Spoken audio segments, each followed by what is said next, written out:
This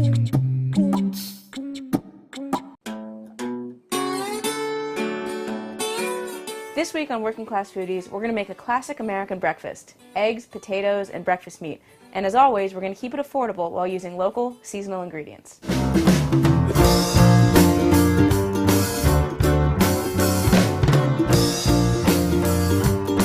This week on Working Class Foodies, I wanted to make a spin on a classic potato hash, but instead of using overly salted canned corned beef, I used a fresh chorizo sausage homemade at a local market. You can use any kind of fresh sausage for this recipe, or you can use leftover roasted vegetables instead if you prefer.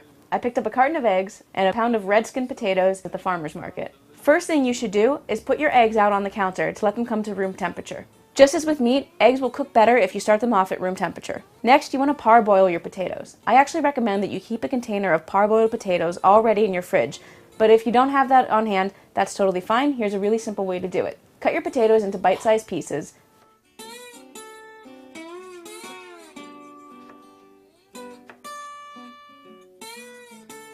And put them in the pan that you're going to eventually cook everything else in. Cover the potatoes with water and add salt. I used a non-stick pan for this because I wanted the potatoes to brown on the bottom without sticking to the pan and tearing.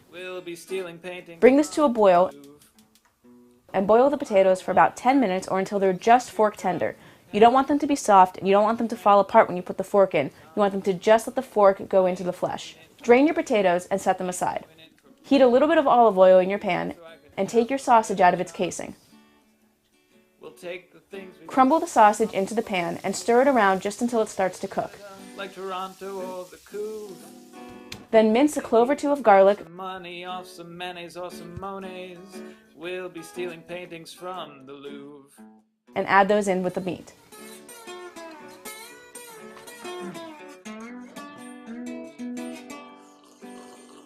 If you're using leftover vegetables, go ahead and heat those up. When your meat is cooked or your leftover vegetables are warmed through, add your potatoes back in.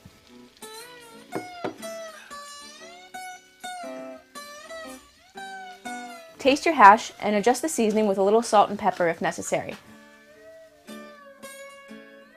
You want the potatoes to brown on the bottom, so you don't want to stir them too much or they won't brown. Let it sit and cook. That Mona Lisa would want to get a piece of all the action, so I let her come along. When your potato hash is cooked through, add any fresh herbs like chives, fresh thyme, scallion tops, whatever you like. Friendly folk think I've done nothing wrong. Set it aside in a bowl.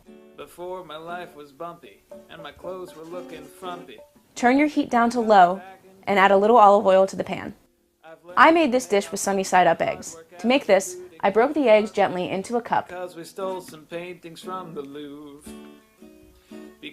Gently slide your eggs into the pan. Whites first. You want it to be just warm enough so that they hold their shape and cook through, and you want the whites to cook but the yolks to stay soft. Season with salt and pepper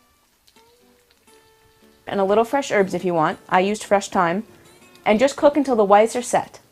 You can also add scallion tops if you want.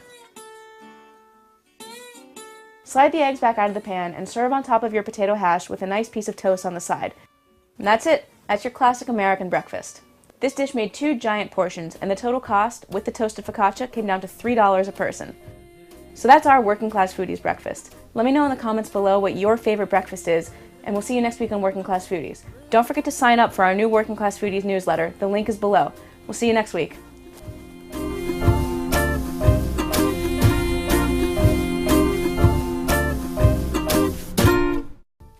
Check out some of our other episodes to find recipes that would go great with this dish by clicking any of these boxes around my face.